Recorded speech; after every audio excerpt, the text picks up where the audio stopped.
મહીસાગરના લુણાવાડા ખાતે મધ્ય ગુજરાત વીજ કંપની દ્વારા લાઇન સ્ટાફ માટે સલામતી જાગૃતિ કાર્યક્રમ યોજાયો હતો, જેમાં ઝીરો અકસ્માતના લક્ષ્ય સાથે માર્ગદર્શન આપવામાં આવ્યું.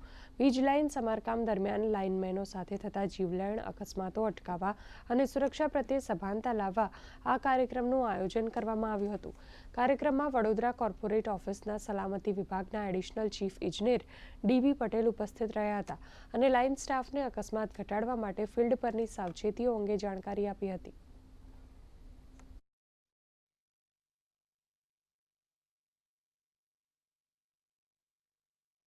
સેફટી એમજીવીસીએલ માટે બહુ જ મહત્વનું પાસું છે, કારણ કે અમારું ઇલેક્ટ્રિકલ નેટવર્ક હજારો કિલોમીટર લાંબુ નેટવર્ક છે. અમારું અસંખ્ય વીજ થાંભલાઓ અને અસંખ્ય વીજ કેબલોની વચ્ચે અમે કામ કરી રહ્યા છે. દરેક સિઝનમાં, દરેક પરિસ્થિતિમાં અમારે વીજળીનો સપ્લાય જે છે એ ચાલુ રાખવાનો હોય છે સતત, અને એનું સાતત્ય જાળવવાનું હોય છે. એ માટે અમારે 24 કલાક આ ક્ષેત્રમાં કામગીરી કરવાની રહેતી હોય છે. એમાં જરૂરી એવું હોય છે, બની જાય છે કે જે લાઇન સ્ટાફ અમારા સતત દોડતા રહે છે, કામ કરતા રહે છે, એની સેફટીનું અમારે ધ્યાન રાખવાનું અમારી ફરજ છે. કંપનીએ ઘણા બધા અસંખ્ય સેફટી રિલેટેડ સર્ક્યુલર્સ કર્યા છે. આ સર્ક્યુલરનું આજે અમે નિદર્શન કર્યું એમને. એ સર્ક્યુલરોના એક એક જે ઇમ્પોર્ટન્ટ કોલમ્સ છે, ક્લોઝ છે બધા, એ અમે એમની સાથે ચર્ચા કરી